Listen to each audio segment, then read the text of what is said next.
Hindi lang pala sa mga OFW nangyayari ito dahil pati pala ang artista ay nakakaranas nito na dahil sa overbooking ng Philippine Airlines ay i-reschedule nila ang flight nyo. Kapag sa mga artista ito nangyayari or sa mga kilalang tao ay naa-actionan agad.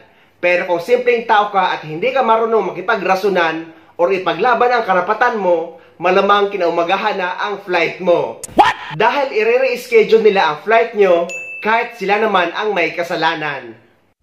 Hot topic online, si unkabogable star at Everybody Sing host Vice Ganda matapos niyang ireklamo ang umano'y overbook flight niya from Thailand to Manila. Sa kanyang mga post, sinabi ni Vice na grabe ang pangaabala at perwisyong idinulot umano ng Philippine Airlines.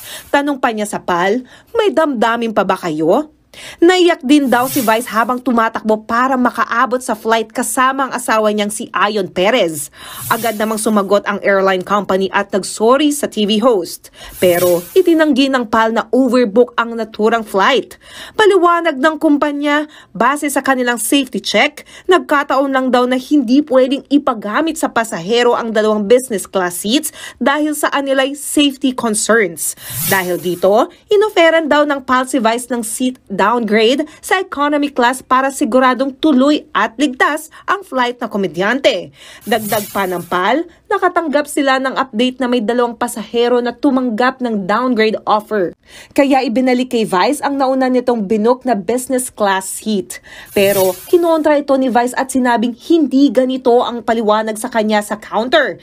Giit niya, the flight was overbooked and my seat was given to another passenger. Wala pang sagot dito ang PAL. Siguro kaya uminit ang ulo ni Vice Ganda kaya nakapag-post siya sa social media dahil yung rason or paliwanag ng Philippine Airlines Company at ng check-in counter staff ay magkaiba. Sino ba naman ang hindi maubusan or mawawala ng pasensya? Sana maging maayos na ang serbisyo nila at sana hindi natin maranasan ang ganitong sitwasyon. Kayo ba guys, ano ang Philippine Airlines experience nyo? I-share nyo naman sa comment section ng video na ito.